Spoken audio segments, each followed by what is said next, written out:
guy, Parker Messick, the Plant City hat, baby. Had to wear it just for this. My brother. What's up, man? How are you? I'm great. I'm great. I'm happy to see you. Happy to talk to you for the first time in a while. I know, man. And it's so funny. Like I was thinking about you played. I'm trying to remember who did you play for the Bullets growing? Who did you play for growing up when you were like 9 and 10? I didn't play much summer. I played for like a Plant City. I think it was the Pirates, Plant City Yeah. Pirates when we were like 13, 14. But I played every sport when I was younger. So I never like had time to play summer baseball when I was like really young up until I got in high school. I was football, basketball, soccer in middle school. I played at whatever was in season, that's what I was playing. Yeah, we'll thank Papa TJ for that one for sure, man. Yeah, no Keeping doubt you about keeping it. you balanced, no doubt. No doubt. Uh, so how are things right now, man? How's the arm? How you throwing the ball? I mean, I've been keeping up with you. Every time I get a freaking highlight, it's like Parker struck out another 7. He struck out another 9. Like, how you feeling? How are things going now? Yeah, I've been feeling great. Everything's going really well. I was fortunate enough to be able to start the season in AAA this year and got off to a hot start. Just been feeling good. I'm trying to find new ways every outing to get a little better. You get to learn a lot from this level, these level of hitters because everyone's so good, everyone's knocking on the door of the big leagues when you're in AAA. So I'm getting a lot of feedback when I make a mistake or when I make a good pitch on what I need to do next time to get that guy to swing a miss or get him to maybe take a strike or something. So it's really cool. It's a different level of baseball and it's fun. Like I'm using my brain now to play the game versus just going out there and raw emotion. Even though I still pitch with that emotion, it's a lot more of a mind game, a chess match. So it's really fun to be able to pitch at this level. Yeah, you mentioned emotion. I think that's one of the biggest things with, and I mean, I've seen it from you. I mean, dating back to the Plant City days, but that was one thing that I know at Florida State, people were like, "Oh my God, like this guy is just you were," and it was never to the point where that you felt like you were showing somebody up or anything like that. How do you harness that? Because you're the guy with the ball, you control the tempo, you control the speed. How do you find that balance of like, I got to be intense, but I also can't go over the line because I'm trying to throw 80, 90, 100 pitches here. Yeah, yeah. I think you know me. You have the fortunate advantage of knowing me on and off the field. That Right. I'm very just kind of calm off the field. Like I'm not the same person that I am when I step on the mound. And I think having that balance to where I know in the game when a runner gets on second base and the game's tied and that guy cannot score, that's just where I think of those things while I'm standing on the mound, and that's where like the next level of energy comes out. Like I flip that switch where it's like in my head, I'm telling myself, you are not going to score. You are not going to touch home plate. I'm going to strike out everyone I have to. So that guy doesn't. So that's what's going on in my head to where when I strike that last guy out, you see the emotion come out when I'm going off the mound because it's not like I'm telling myself that, this hitter sucks or anything Right, like right. that. Like it's all my own like telling myself what I need to do to help myself and help our team like stay in the game. So that energy that you see come off the mound, it's never like, I'm chirping the hitter or I'm, Mhm. yelling at the hitter or even I really don't even like stare at him most of the time. If I do have time, it's someone I know or just, by accident. But yeah, it's just I keep it within myself and like that raw emotion's gonna come out just because I build it up in my head while I'm on the mound thinking about pitching and what pitches I need to execute when I execute them. It's fun to let everyone know that I just Mhm. executed them. So that's where it comes out. I try to be humble about it. I never want to show anybody up, and baseball's fun. It's a fun game, so I want to have fun playing it. Yeah, no doubt about it. And you can see, man, you exude that emotion when you're on the mound.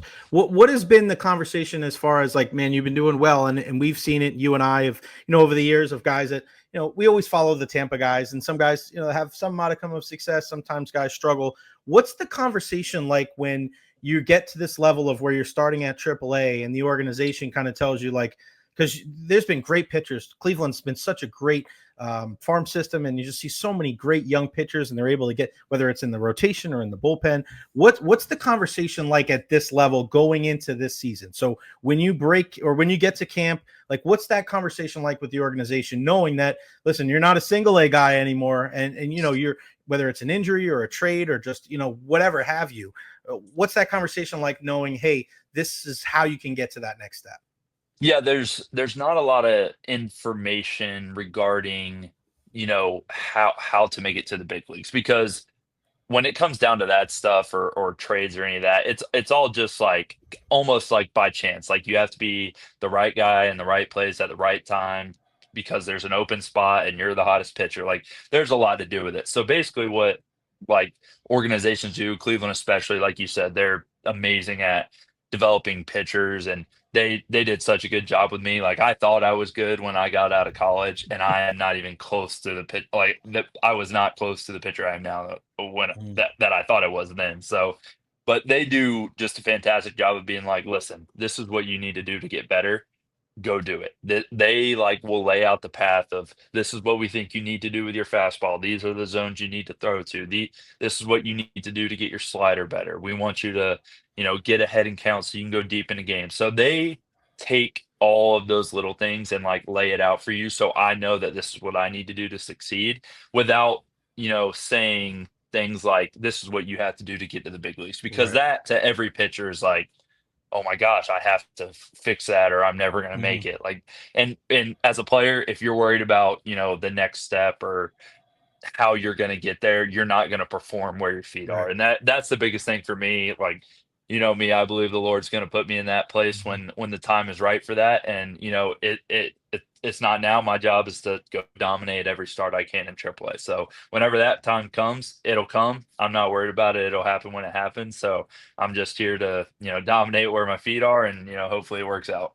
How important is the you mentioned, kind of dominating where your feet are and your faith, and I know how big your family is to you, and I see Mhm. the pictures because I'm friends with dad on Facebook, and like they travel all over the place. I mean, just to be able to have that support system, because I see it like even from our guy Jarrett Guthrie in 813 Preps, right? Like he's Yeah. been around covering, and just like so many. What is it like to be able to have that support system wherever you're traveling across the Yeah. country, but knowing back in Tampa and Plant City, like Mhm. that people are still following you and still supporting you?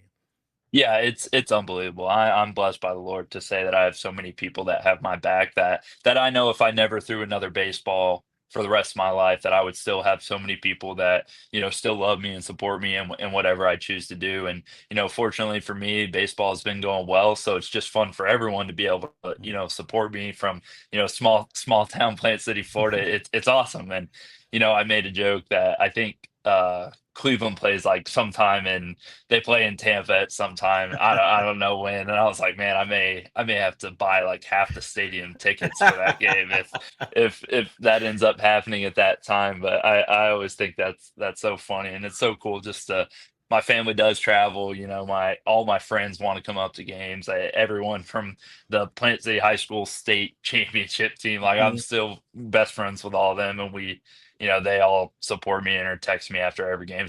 It makes it easier to pitch when you know you have people behind you. Yeah, I remember being there and seeing, you and Coach Fryer and the whole crew. Like, I try to tell this to people, and we have this conversation a lot here locally when it comes to the Rays. But I was describing the Saladino tournament to somebody, to my brother actually, because he lives in New York.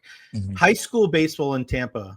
I mean, do you talk about that at all to any of your teammates or anything like the guys over the years? Because it's, I mean, I sit there and I was coaching at Freedom before you were in high school, and I coach against Jose Fernandez. I coach against Kyle Tucker, and it's just like Yeah. it's just wild. Do you guys ever talk about that? High school baseball in Tampa? Yeah, yeah, we do a lot actually, because some of the guys that are still on my team, like Franco Elman, who put Oh yeah, that I was Alonzo. up, yeah, the Wade Boggs Award, like when I was a Hmm. sophomore or junior, it was me and him, the two finalists, and Oh my now we're god. pitching in AAA together.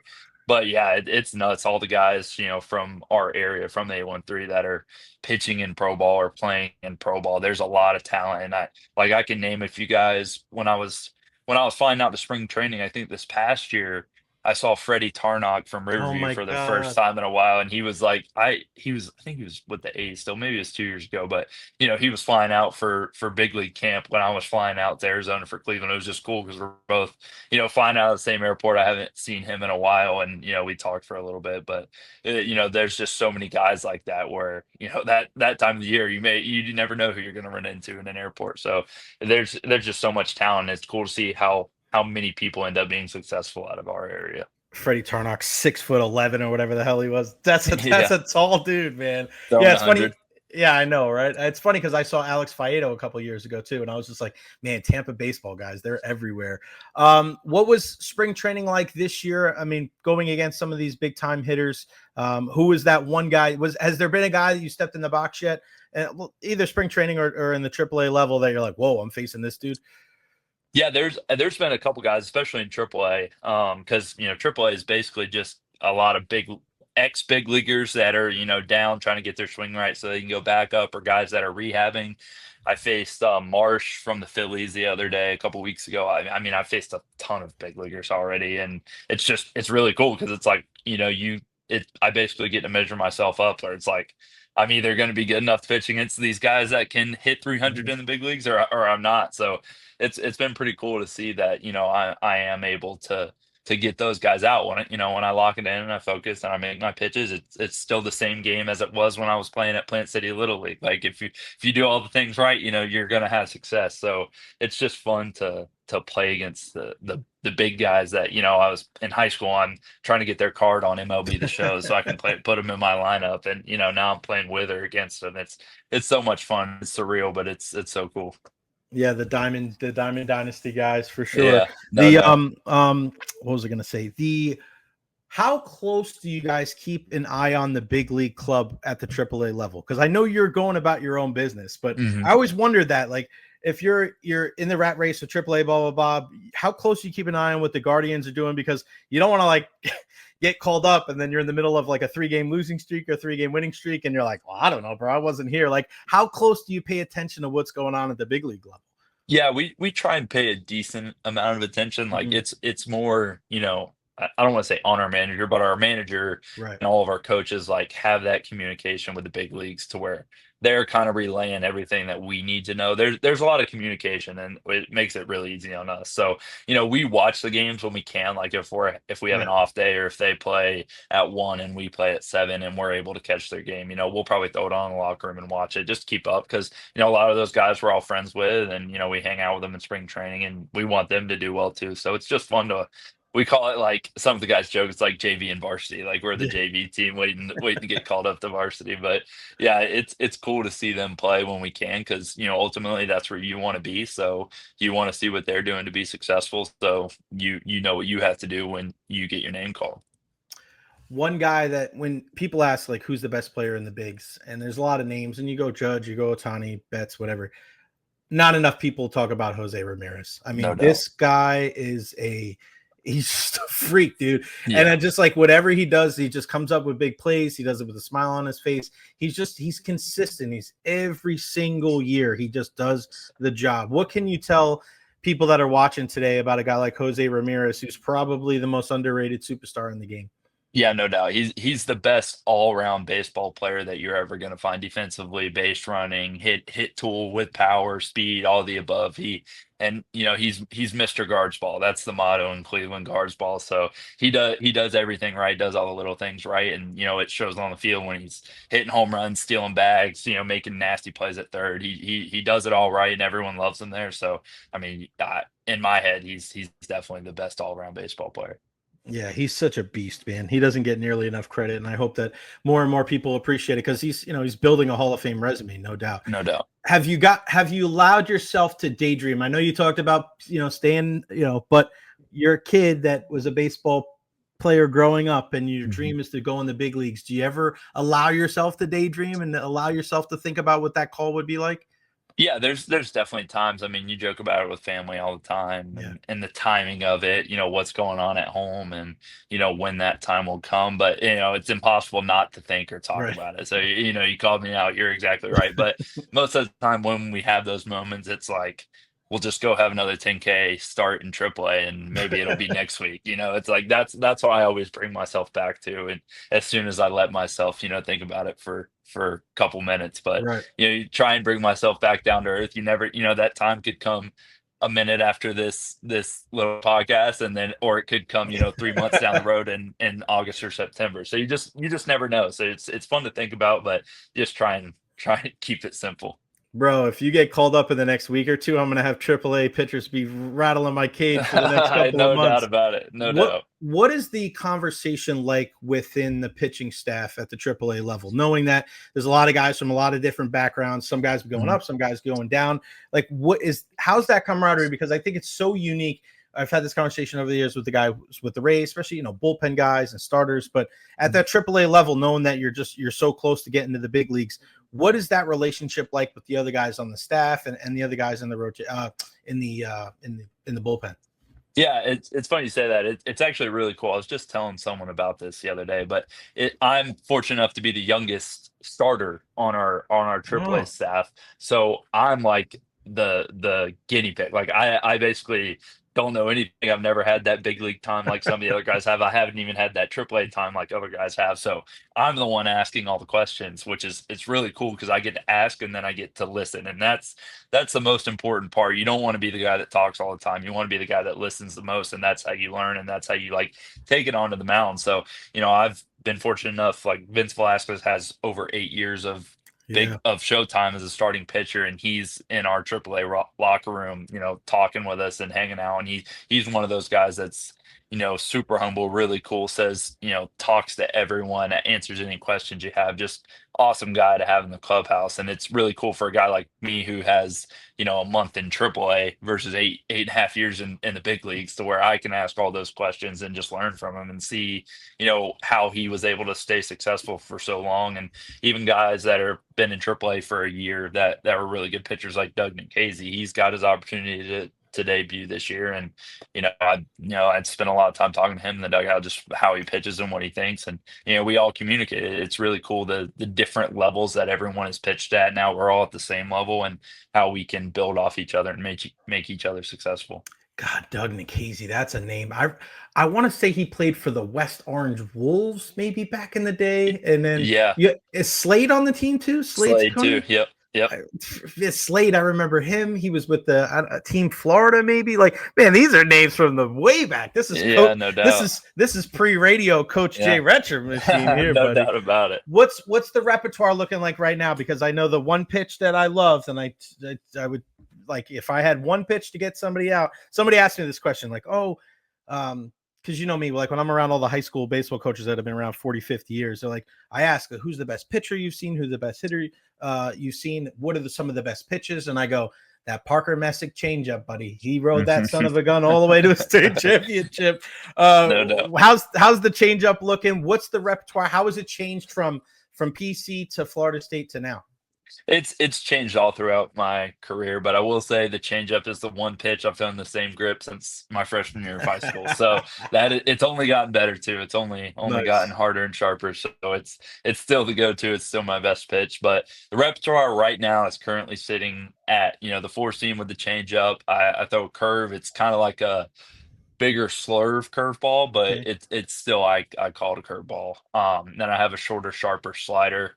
And then I actually, this last outing, I started gripping a two seam about 2 weeks ago. Threw it in Oh, two bullpens and ended up throwing it in the game about 8 times, and it worked great. It was a wow. very quick addition to the arsenal. It was just, something that I thought would help. The organization thought it would help, just to add something, because you can never, not that you have to add pitches to be a good pitcher, but when you have your stuff dialed in, it never hurts to add something else, just to give hitters a different look, put it on the report, just kind of just add. Yeah. I could end up pitching off it. I could only use it once a game. You have no idea, how you can use an extra pitch. It's only going to help you if you can execute it. So that's what it's currently sitting at now. But the arsenal has definitely changed over time, from high school to college and to pro ball. You're constantly learning, seeing what works, and sometimes by trial and error. And there's a lot more error than success in the minor league. So you got to learn and adapt and change. And I'm at a place now where I feel pretty comfortable with what I got. I like the two seam, man, especially off the changeup. You know what I mean? Yeah. Going in that same trajectory. You throwing it to righties, to lefties? What I mean, Uh, I haven't quite figured it out, to be honest. Like I said, I it's love two it. weeks. I love it. I'm That's still fine. learning Yeah. it. It's still a new pitch for me, but it's been pretty fun to mess around with for sure. Oh man, I can't imagine. I mean, like throwing that. I always said those two seams sometimes, and I've seen it with obviously Greg Maddux and Pedro Martinez. You throw it right at that front hip, and a guy's Hmm. diving out of the way, and all of a sudden, phew, it No comes doubt. right over there. So yeah, I mean, unbelievable, man. It's exciting, man. It's exciting to watch you do what you do, and yeah, man. So what's the rest of the week looking like for you? When's the next time you're towing the slab? I actually have a bullpen a little later today, but I think I start this Friday. There's a lot of fluidity in AAA with people going up and down and rehab starts and all that stuff. So it's kind of stay open to whenever you might throw. But the earliest is Thursday. I believe I'm throwing Friday. The man, Parker Messick there, AAA, the Cleveland Guardians, Tampa's own, Plant City, Florida State. This has been a lot of fun, my friend. Thank you so much. Continued success. You know I got your back. I'm following you. Been following you since freaking 10 years, it seems like. Yes, I've been sir. following you. Thank you. Give my love to the family. Continue success. Stay healthy, and we'll see you in the bigs before you know it, pal. Thank you for your time. Yes, sir. Thank you for having me. You got